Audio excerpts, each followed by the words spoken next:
BA honours Calcutta university first semester education subject. শিক্ষায় গণমাধ্যমের ভূমিকা আলোচনা করো। বাংলাতে শিক্ষায় গণমাধ্যম তথ্য সরবরাহ, সামাজিক সচেতনতা বৃদ্ধি এবং প্রথাগত শিক্ষা ব্যবস্থার পরিপূরক হিসাবে কাজ করে। এটি সংবাদপত্র, টেলিভিশন, রেডিও এবং ইন্টারনেটের মাধ্যমে বিশ্বজুড়ে খবর ও জ্ঞান ছড়িয়ে দেয়।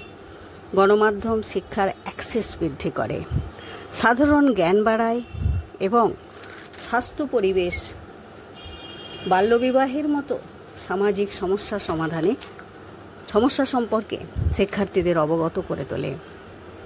তবে গণমাধ্যমের অতিরিক্ত নির্ভরতা এবং অনৈতিক বিষয়বস্তুর ব্যবহার শিক্ষা ব্যবস্থার জন্য চ্যালেঞ্জ তৈরি করতে পারে।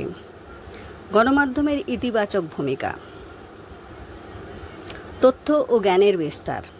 1 নম্বর পয়েন্ট, গণমাধ্যম বিশাল সংখ্যক দর্শকের কাছে তথ্য দ্রুত পৌঁছে দেয়, যা শিক্ষার্থীদের নতুন বিষয় ও ঘটনা সম্পর্কে জানতে সাহায্য করে। সামাজিক সচেতনতা বৃদ্ধি। স্বাস্থ্য, পরিবেশ, সামাজিক সমস্যা যেমন বাল্যবিবাহ, মাদকাসক্তি সম্পর্কে শিক্ষার্থীদের সচেতন করে তোলে।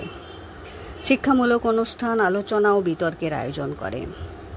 প্রথাগত শিক্ষার পরিপূরক। এটি প্রথাগত শিক্ষা ব্যবস্থার সীমাবদ্ধতাগুলো পূরণ করতে পারে, যেমন সরঞ্জামের অভাব এবং শিক্ষক প্রশিক্ষণের ঘাটতি মোকাবিলা করে।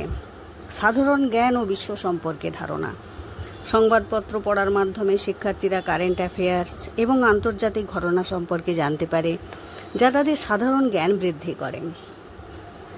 অনুষ্ঠান ভিত্তিক শিক্ষার প্রচার। গণমাধ্যম বিভিন্ন শিক্ষামূলক কর্মসূচির মাধ্যমে অনুসন্ধান ভিত্তিক শিক্ষাকে উৎসাহিত করতে পারে। গণমাধ্যমের চ্যালেঞ্জ সমূহ। অতিরিক্ত নির্ভরতা।